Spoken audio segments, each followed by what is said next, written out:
Here at EAA AirVenture Oshkosh, we're down in the ultralight area where I find most of the charm in this show. I'm pretty biased. I love this area for many years. But you know what? We always come across something we may not have seen in previous years, and we're in front of one of those right now. I'm Dan Johnson, and I'm talking to Lee Fisher, who is representing this aircraft. Yes, sir. And tell me what it is we're looking at here, Lee.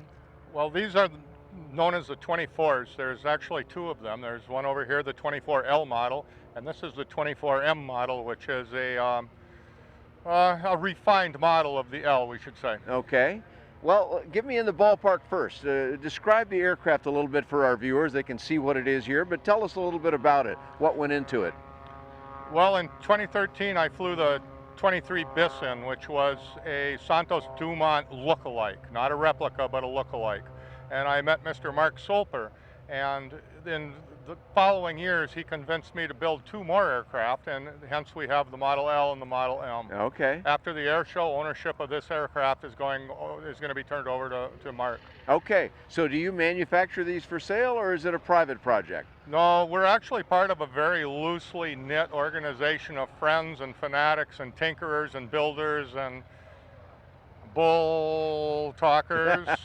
Sounds like a pretty interesting group. It is, and we just build stuff we screw stuff together and make it fly. We do everything for fun. Is that right? So this is just a joy project for you, is that it? It is. Okay. It is.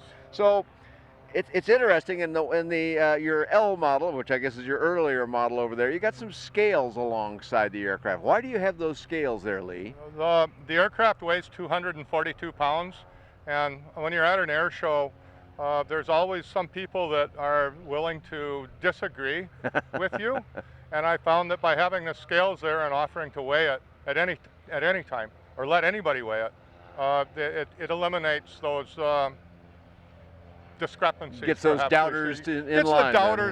Gets the doubters to say, well, he'll prove it to us. So you know, we just looked at another aircraft that's even lighter than this, but this one's got enough structure to it that I guess people could say, I don't know if you can quite make Part 103 with it. You clearly can, and you've got the scales to prove it. Tell me a little bit about power plant, and then I want to ask you some questions about how you fly it. Okay, the power plant is a Rotax 447. 447, okay. The heads are a Skonkwerks Thermal Challenge. Our little hangar, Can we swing it a little bit here so you can see it better? There we go. Our little hangar we dubbed the Skonkwerks. It's spelled a little different than Kelly Johnson's Skonkwerks, though. Yeah, these heads, I like your Skonkwerks, so that's these heads are made specifically for this engine, specifically for this project. Is that right? These are the only two sets of heads like that exist. And we also build the redrives to knock down the weight. We do the heads so that we can run them free air with just a little paddle on top to direct the air. That just scoops a little bit of air. Exactly. Okay. And we do the redrives to get rid of the heavy B box that is normally used right. on a 447. Okay, so this is all part of weight reduction. It is all it's weight. None of it is performance reduction. In fact, we even derated the engine a little bit by adding an extra gasket. Yeah, I see that up there. The camera probably can't show it, but it's a copper gasket that sticks out. And what did that do?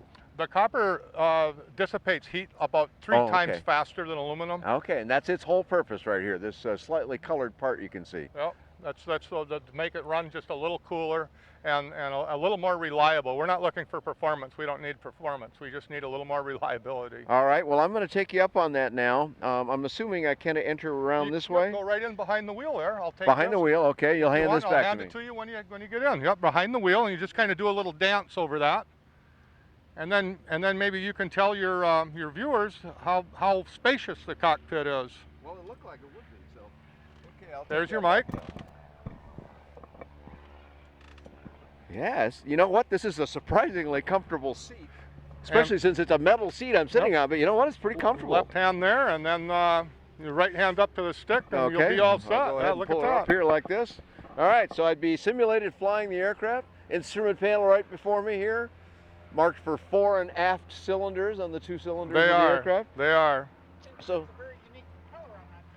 it is quite a It is. It's sort of an old style prop, but tell us more. How did that come to be? The propeller came to be because it's period. We wanted to keep them period correct looking. They're not replicas, obviously. They are lookalikes. And in the Okay. air, it would take a seasoned veteran to know the difference between this and an actual Demoiselle. Ah, okay. The prop is built exactly to specs from a prop that I found. It was built in 1907 in France by the Santos Dumont team that was building right? the Demoiselles. Okay. And our first prop on that plane was built from Brazilian mahogany, and this prop is built from maple. And both props were through continued conversations with Elena Lewis from Culver Engineering. Oh, okay. They know a thing or two about building wood props? She's the genius behind these period correct props. Is that They're right? not as efficient as you can buy today, and they have a very unique sound because of the big beaver tails. But Is that what you call the widened area out at the tip? Yeah, the big cord at the tip? We dubbed this the beaver tail area. I mean, I admit, now that you say that, well, yeah, I see why you named it that. It is a skunkworksology word. Skunkworksology. There's a new term no one has ever said before, to my knowledge.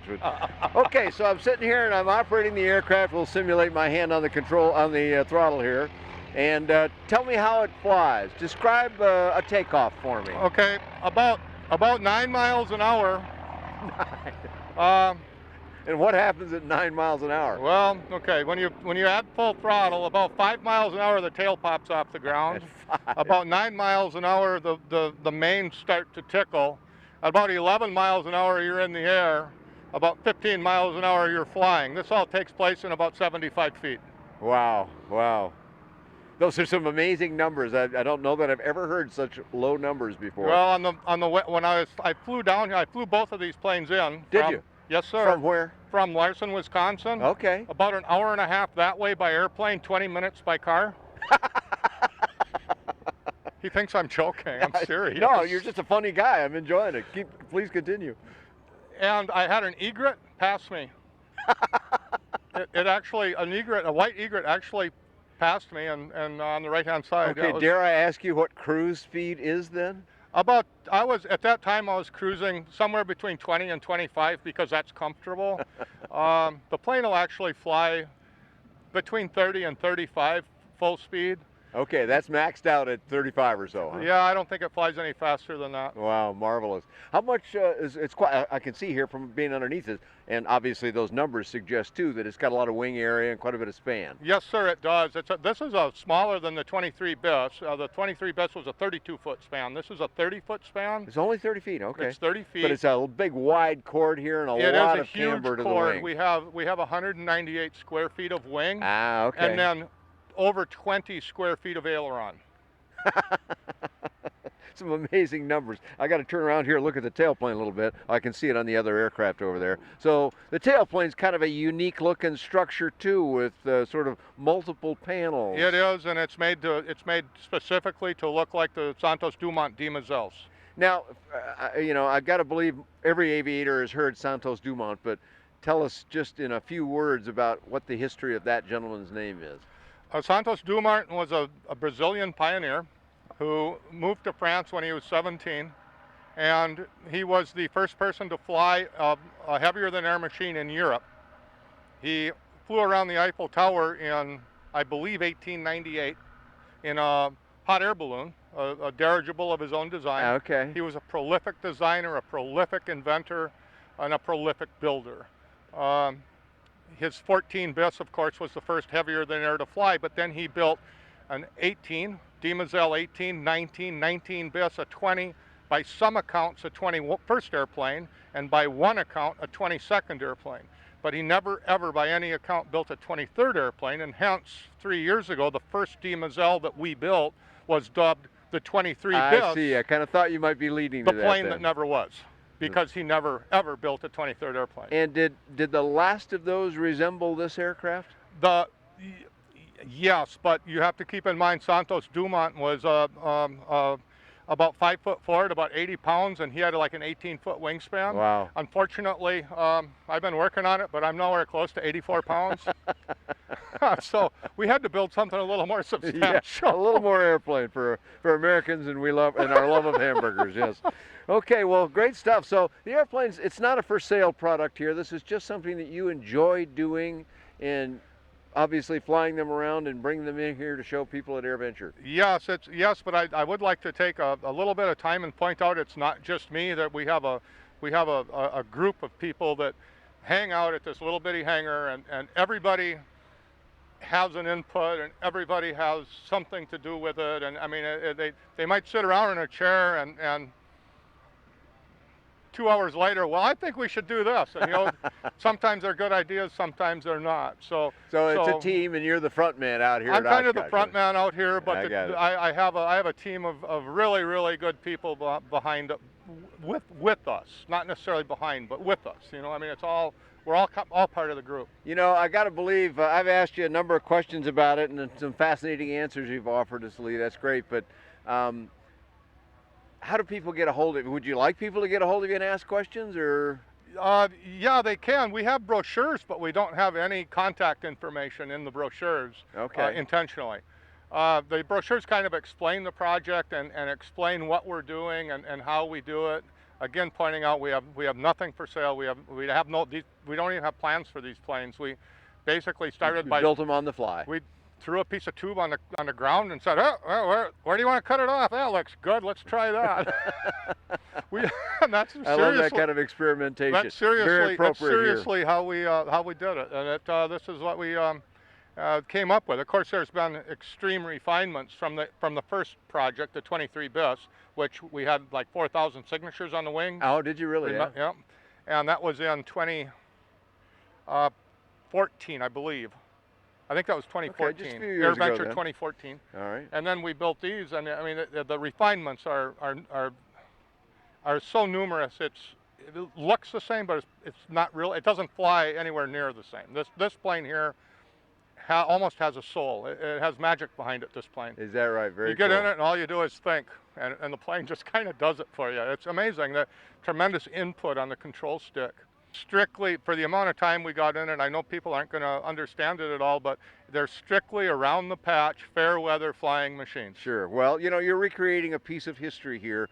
I mean, early history. So good for you for doing that. That's a great thing. Well, I think that's about as much information as we need to garner for this video, but thank you for doing this with us. You can find lots more about all kinds of affordable aviation, not this particular one because this is just a unique project, not for sale, but you can find many other things like it that might get your flying enthusiasm up to speed on ByDanJohnson.com. Thanks for joining Lee and I here at AirVenture Oshkosh. Thank you very much, sir. My pleasure.